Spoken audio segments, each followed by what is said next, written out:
May 15, 2023, Oak Park, a suburb of Chicago.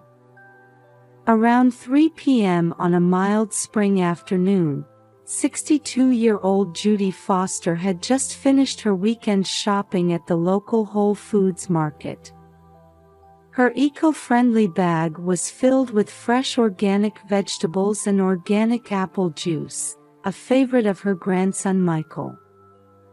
As Judy left the store and headed towards the parking lot, she glanced up at the sky. The white clouds floating in the blue sky looked as soft as cotton candy. "What perfect weather for a picnic in the park with Michael," she murmured as she approached her car. At that moment, her cell phone began to ring in her pocket.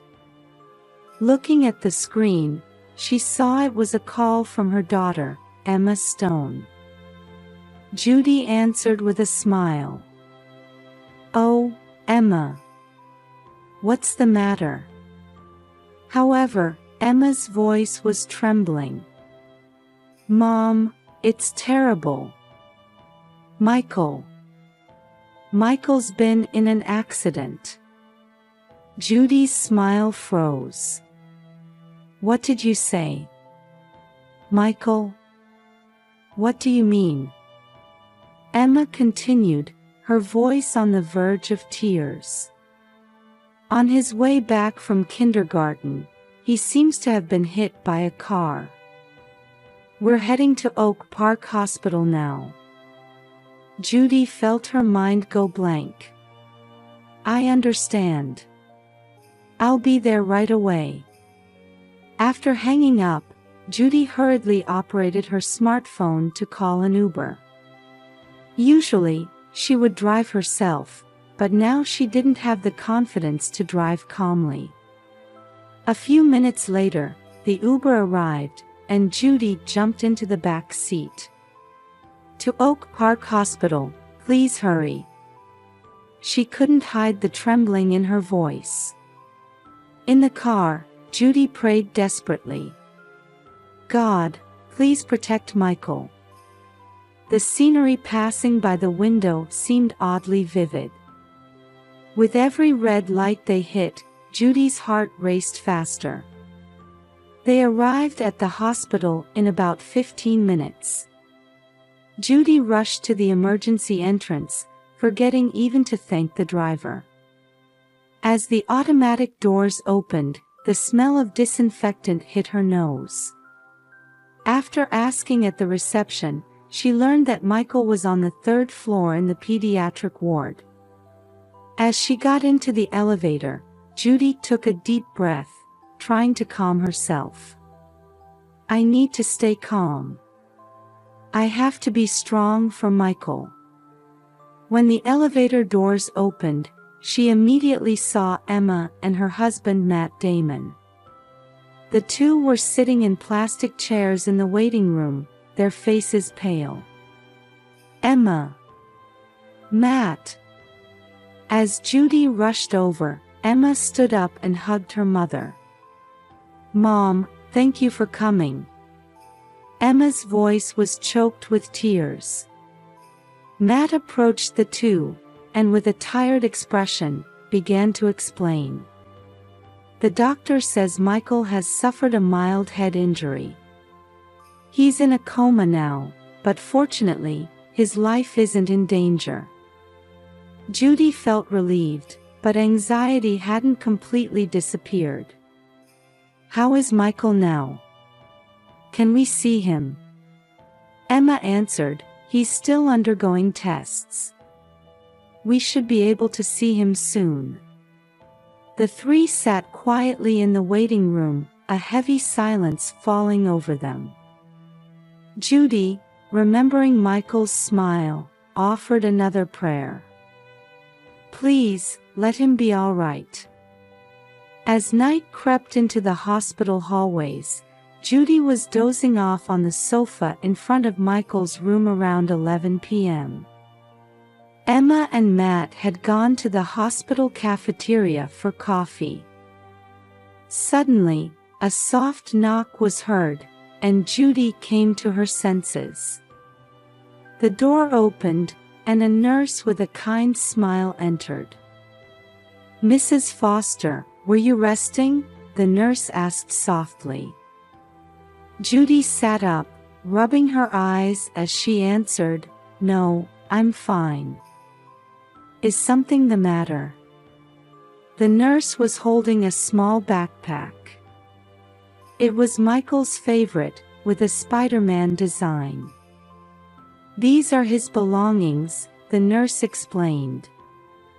"He had them with him during the accident.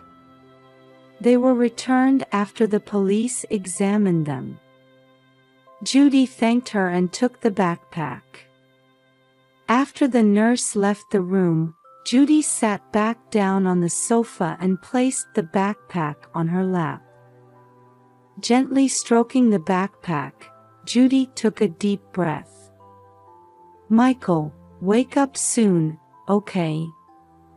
She slowly opened the zipper and began to check the contents. Inside were his usual kindergarten things. His favorite stuffed rabbit, a small case with crayons, a half-eaten granola bar. But mixed among these, an unfamiliar envelope caught her eye. Judy frowned and took out the envelope. It was addressed to Michael's father, in beautiful cursive. "That's odd," Judy murmured. "It seems too formal for a letter from kindergarten." Driven by curiosity, Judy decided to open the envelope. A single sheet of paper came out. The contents made Judy catch her breath. "Tom, the deadline for the promise is tomorrow. If you talk to the police, who knows what might happen to your son? Make a wise choice. W.H." Judy's hands began to shake. W.H. Various names ran through her head, but she quickly settled on one. William Harrison. William Harrison was a well-known businessman in the area.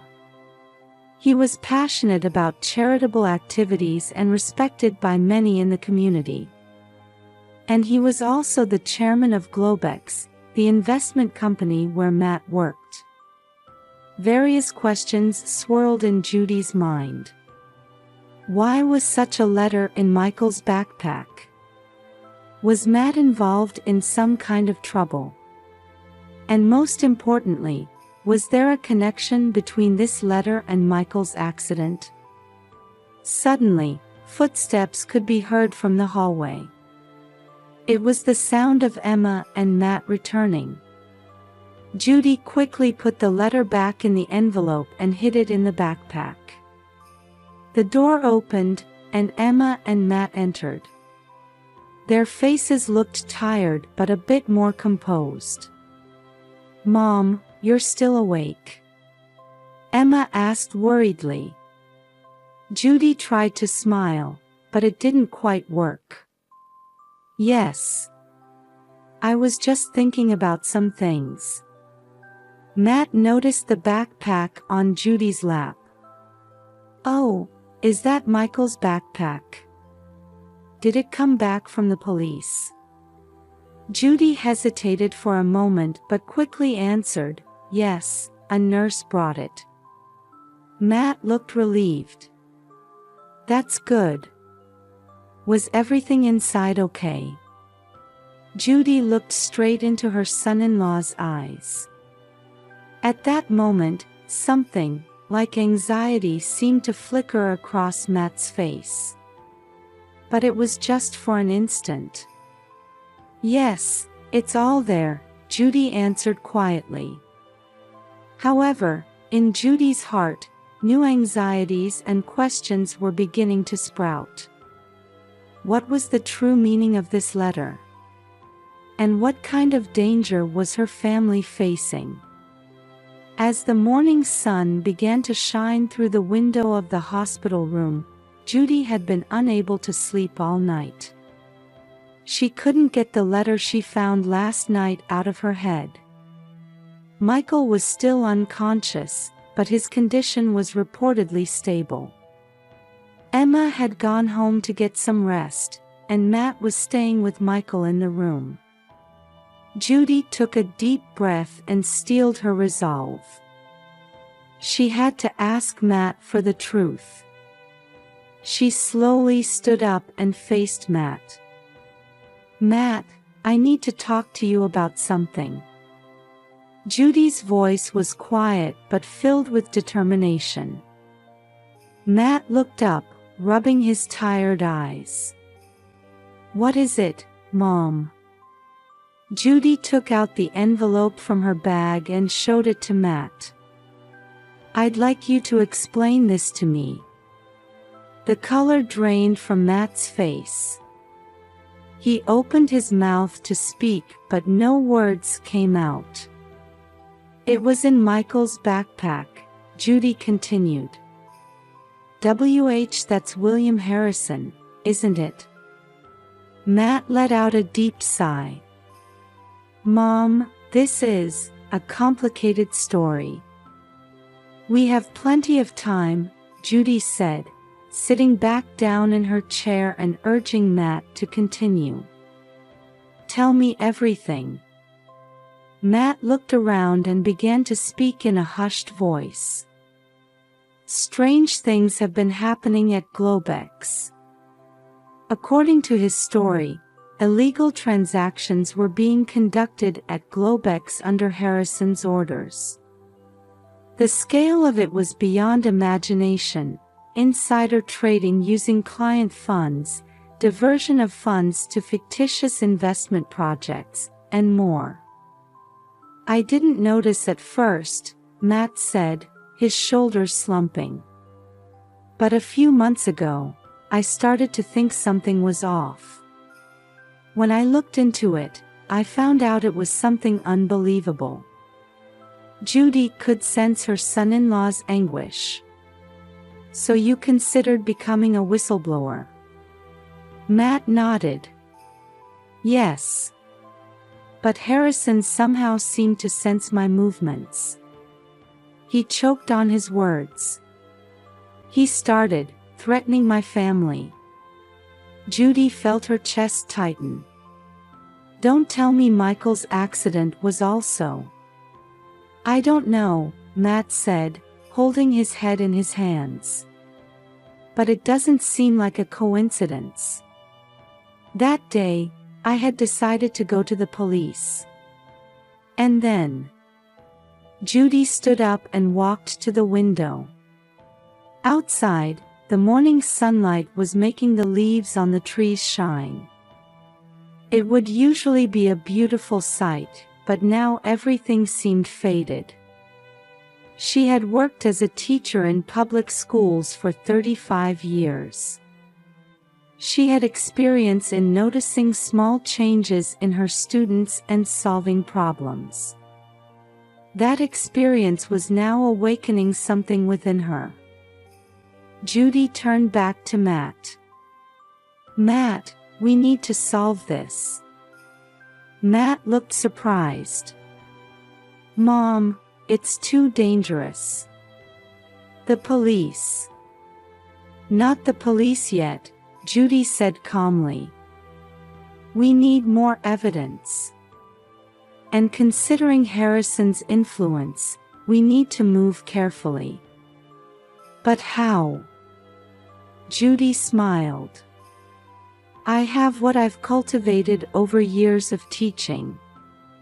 Connections with people, observational skills, and above all, the courage to pursue justice." Matt looked confused. "Mom, this is different from a school problem. These are professional criminals." "That's true," Judy admitted. "But criminals are human too. They always have weaknesses. We'll find them." The light that used to shine in Judy's eyes when she stood at the teacher's podium had returned. Let's start by gathering information. Globex employees, Harrison's associates, his past, we'll investigate everything. Matt couldn't hide his hesitation. But Emma. We won't tell Emma for now, Judy said firmly. Let her focus on taking care of Michael. Just then, there was a sound from the direction of the nurse's station. It seemed the morning rounds were approaching. Judy took Matt's hand. Trust me. We will uncover the truth and protect Michael and our family. Matt slowly nodded.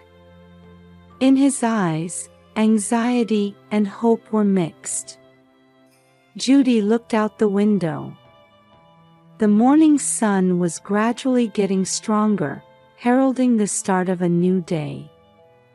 In her heart, her determination to uncover the truth solidified. It might be a long battle. But for the sake of protecting her family and for justice, she had made up her mind to face it. A few days after her conversation with Matt, Judy was determined to take action. Michael's condition was stable, but he was still unconscious. While Emma and Matt took turns staying at the hospital, Judy decided to take the first step in uncovering the truth. First, Judy headed to the Oak Park Public Library. As she entered the library, the familiar smell of books enveloped her. Memories of bringing her students here came flooding back. But today's purpose was different. Judy carefully operated the computer and began searching for information about Globex and William Harrison. She meticulously examined local newspaper articles, business magazines, and online databases. Mr. Harrison honored again for charitable work, Globex records highest profits ever. Glorious headlines lined up. However, Judy's intuition told her that something was hidden beneath this brilliant surface. After hours of investigation, Judy summarized important information in her notebook.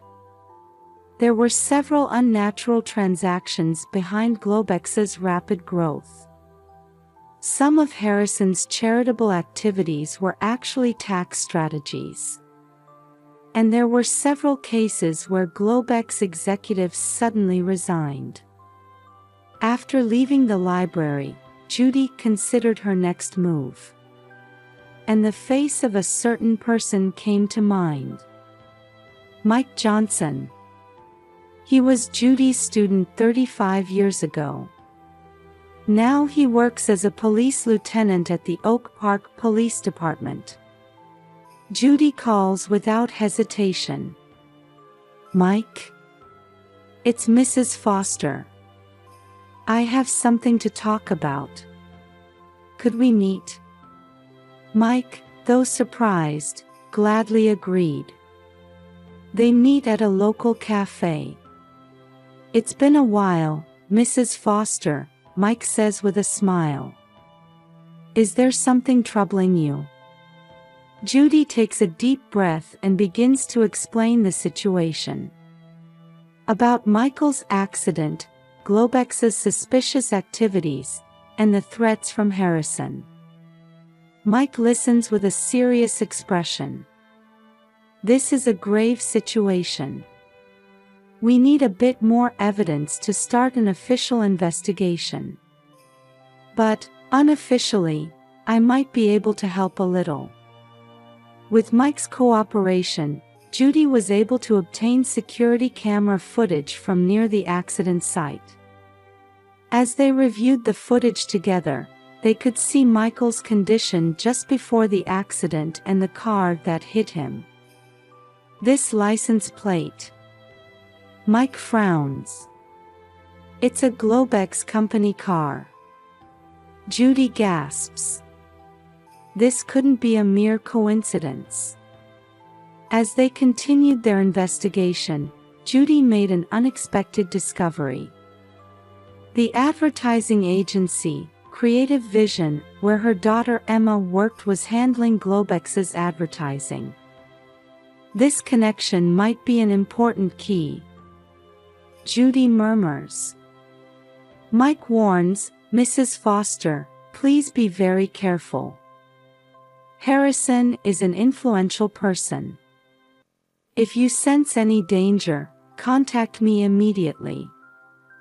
Judy nods. As she got closer to the truth, she could feel the danger increasing.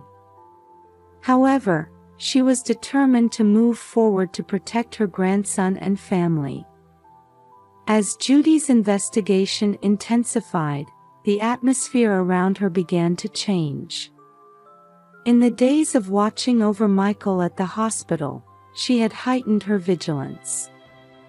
One afternoon, Judy went shopping at Home Depot.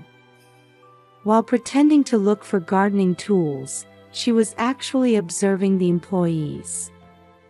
She had received information that a Globex affiliate was managing this store. While holding a pot in the gardening section, she suddenly felt a presence behind her. She casually turned around to see a man in a black suit watching her. Judy, trying to appear calm, moved to another aisle. However, the man walked in the same direction.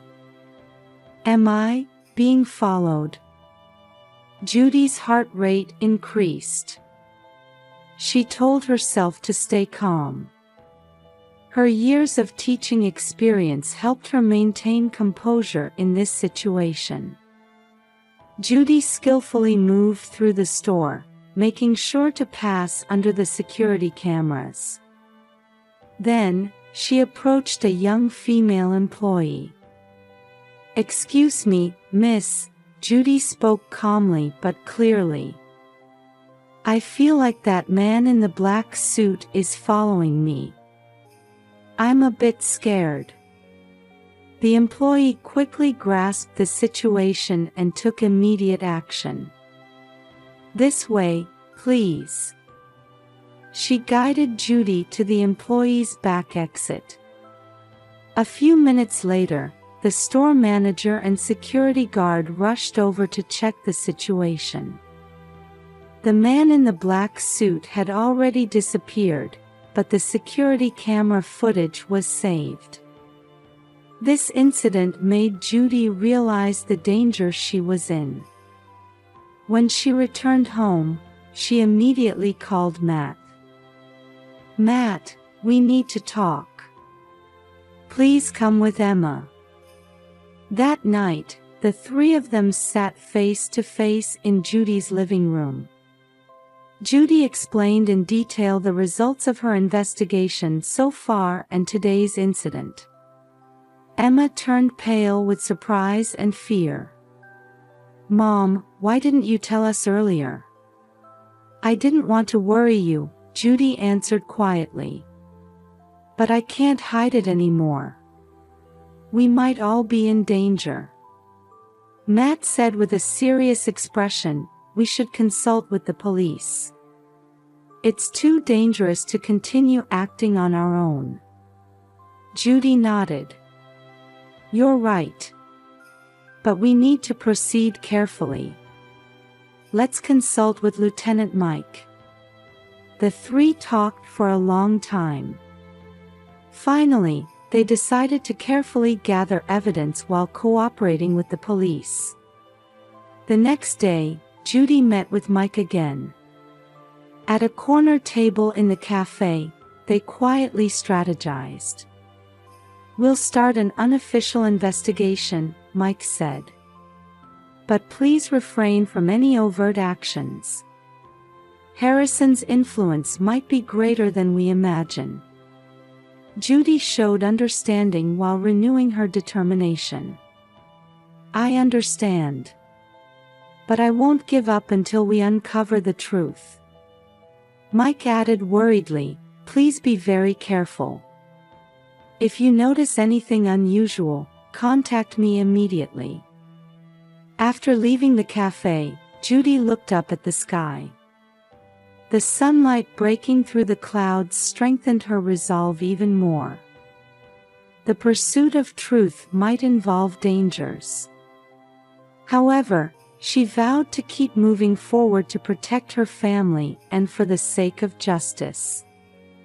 As Judy's investigation progressed, important information was brought by Jane Smith, a former Globex employee. Jane, who contacted anonymously through Lieutenant Mike, offered to provide detailed testimony about Harrison's illegal activities. To ensure caution, Judy and Matt meet with Jane in a safe place, with Mike present. Mr. Harrison was using client funds for illegal transactions for his own benefit. Jane begins speaking with a trembling voice. "I have evidence. Copies of email exchanges and falsified financial reports." The evidence provided by Jane was decisive in proving Harrison's crimes. Judy and Matt's hearts swelled with hope that this would significantly move things forward. However, just as they were about to submit the evidence to the police, a call came in from the hospital. It was from Michael's attending physician. "Mrs. Foster, I have news about Michael's latest test results." The doctor's voice was cautious. "We've seen some positive signs. The swelling in his brain has started to subside. There's a higher possibility now that he might regain consciousness." This unexpected good news brought tears of joy and relief to the whole family. However, it also gave rise to new anxieties. "But this is the critical moment, isn't it?" Emma says. "When Michael wakes up, will we be able to protect him? Harrison is still free." Matt continues with a serious expression, "That's right. If Harrison finds out about Michael's recovery, he might try something again." Judy, holding her grandson's small hand tightly, wears an expression of anguish. If they submit the evidence and corner Harrison, Michael's safety might be threatened. On the other hand, if they remain silent, more people might fall victim to Harrison's crimes. "What should we do?" Judy mumbles. After a long silence, Mike quietly speaks up. "I have a suggestion. Why don't we request cooperation from the FBI? They should be able to protect Michael and arrest Harrison simultaneously." The family listens to Mike's proposal with serious expressions. It might be a dangerous choice, but it could be the best way to pursue justice while protecting Michael at the same time. Judy takes a deep breath and firms her resolve. "You're right. Let's seek cooperation from the FBI. But Michael's safety is the top priority." Emma and Matt also agree, and the family vows to face this difficulty together. Mike immediately begins to contact the FBI. The next few days will greatly influence their lives. They have decided to move forward with courage to protect their beloved family, for the sake of truth and justice. A few days after deciding to cooperate with the FBI, the entire family gathered in the living room of Judy's home. Lieutenant Mike was also present, and a video conference with FBI agents began. "We're initiating the operation," the FBI agent announced through the screen. "We'll simultaneously arrest Mr. Harrison and protect Michael." As tension filled the room, the operation was put into action. FBI teams conducted simultaneous raids on Globex headquarters and Harrison's home. Meanwhile, security was deployed at the hospital to protect Michael. A few hours later, Mike's cell phone rang. "We've received word that Harrison has been arrested," he announced, and a sense of relief washed over the room. The next day's newspapers carried big headlines announcing Harrison's arrest. As details of Globex's illegal activities came to light one after another, it was proven that Michael's accident had also been ordered by Harrison. Judy, with a relieved expression, rushed to Michael's side at the hospital. Now, all that remained was to wait for her grandson to wake up. On the morning a month after Michael's accident, the morning sun shining into the hospital room gently illuminated the eyelids of the boy lying in bed. "Grandma." A faint voice was heard. Judy stood up immediately and grasped Michael's hand. "Michael! Thank goodness, thank goodness." A few days later, Michael was able to leave the hospital. When they returned home, the neighbors had organized a welcome party for them. Amidst the celebration, the mayor stepped forward. "Mrs. Judy Foster, in recognition of your courageous actions, we present you with the Silver Hero Award." A big round of applause erupted from the gathering. At the awards ceremony, Judy gave a moving speech. "Regardless of age, each one of us has the power to stand up for justice." Emma and Matt deepened their bond through this experience. The two decided to establish a nonprofit organization for social justice. Michael, on his way to recovery, smiled in his grandmother's arms. "When I grow up, I want to be brave like you, Grandma." Judy, embracing her grandson, savored the happiness of being surrounded by family and friends.